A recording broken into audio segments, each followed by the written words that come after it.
Nobody likes change, especially when it's difficult. Why?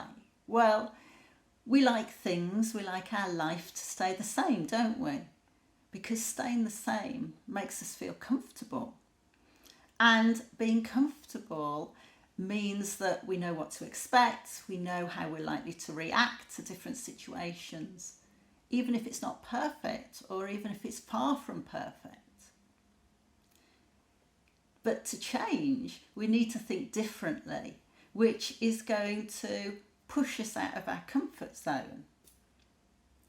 We go through change every day, but it's relatively minor, and so we find it very easy to adjust and adapt. But big change is something very different. It gives us the fear of the unknown. We begin to question what life's going to be like.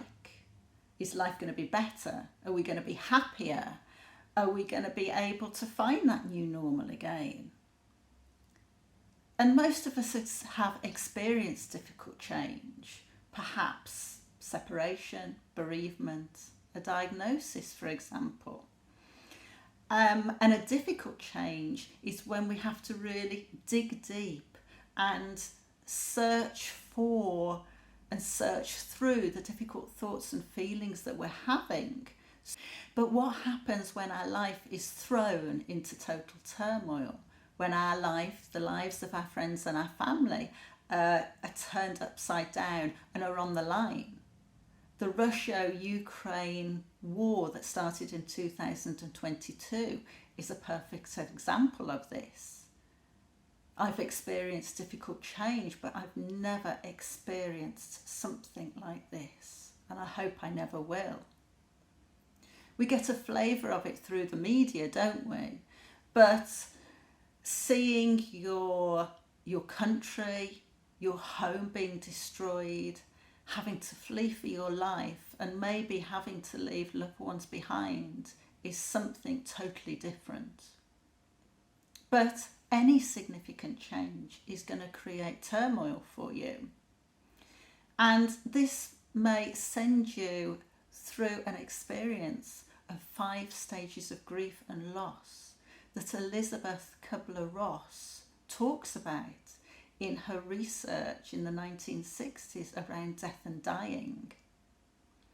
Difficult change will bring similar thoughts and feelings as these, starting with shock and denial.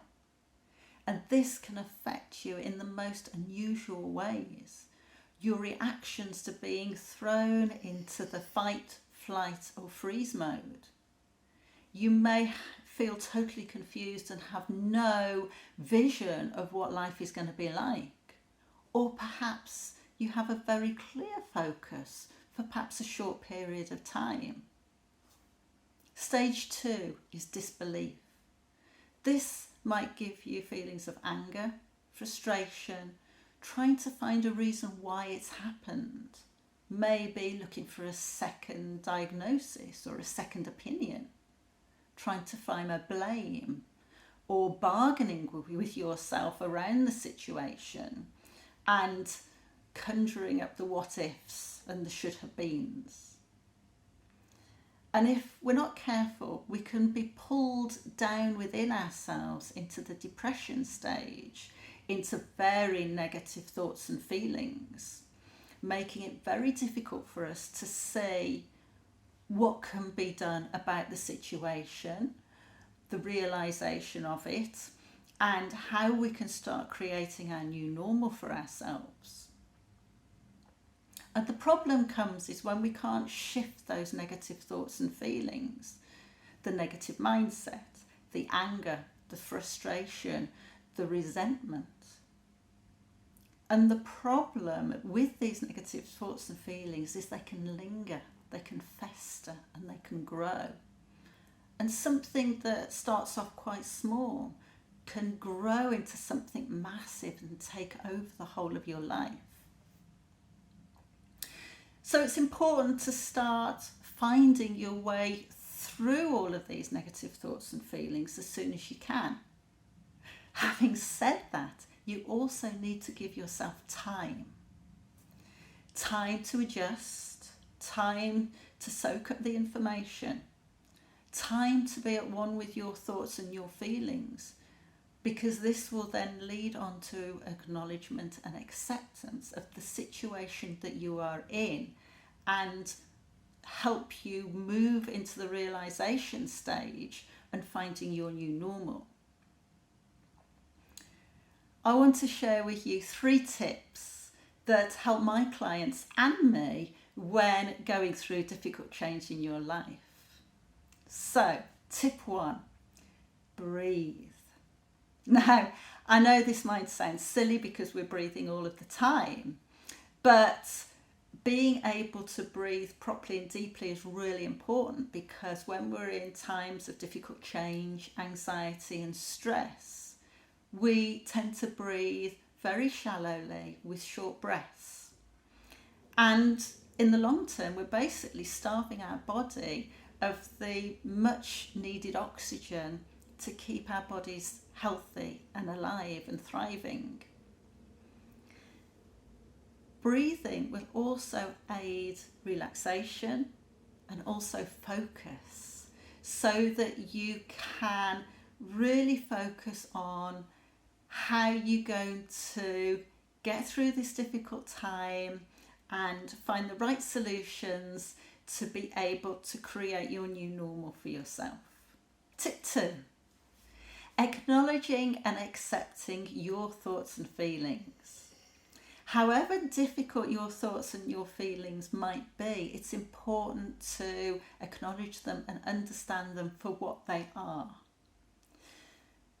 And also to be as specific as possible. So, for example, I am really angry because my mum has been diagnosed with level 3 cancer and I don't know what to do. Another example might be, I'm really frightened and frustrated because I've not long bought my first home and I've just found out I'm going to be made redundant.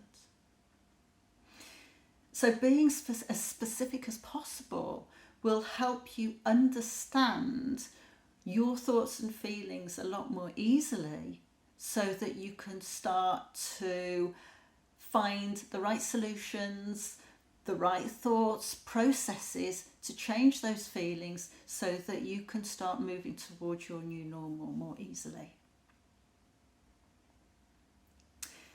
Tip 3, let the emotion out. In a safe environment, of course. It's okay to cry. Go in the other room and scream. Go for that run. Use that punch bag, for example. Because it's important to let those emotions out. You may feel as if you've got them under control, but in actual fact, your body is keeping the score. And over a long period of time, all of this negativity, all of this anger, all of this frustration will have an effect on your long-term physical health. I'd like to introduce you to Julie, a client of mine. And she came to me because she'd got a difficult situation that she was holding on to and she was finding difficult to release. And when we actually started working together and talking through what life was like for her, she actually realised there was a lot of other baggage that she'd been holding on to, resentment, and in relationships that she wanted to get rid of because they were dragging her down. The other thing that she found and realised was that she had become the beck and call of a lot of family members and a lot of friends, and they would ring her up at all sorts of times of the day and night and talk to her for hours and hours about the problems that they got, and she would spend a lot of time listening and helping them solve those problems. But so that she could manage all of this, she was pushing all of the negative thoughts and feelings to the back of the closet of her mind, filling her life up with lots of different activities, telling herself that she was okay, that this was just the way it was, because she was frightened of confronting the truth about what was going on in her life or what wasn't right in her life. So what did Julie start to do about it? Well, Julie is actually a very creative person, and she began to write poetry to express her thoughts and her feelings. And she was able to download a lot of what had been troubling her around different relationships that she had had in the past. But also, she took up belly dancing and kickboxing to help release some of that excess negative energy, also keeping herself fitter, but allowing herself to relax a bit more. And the other thing she did was actually to set herself some very clear personal boundaries, allowing herself to free up some time to be able to spend how she wanted it instead of being at the beck and call of other people. So she is now on a quest for managing her relationships, not just with herself, but with all of her other important people in her life, so that she can be happier, be healthier, and be Julie.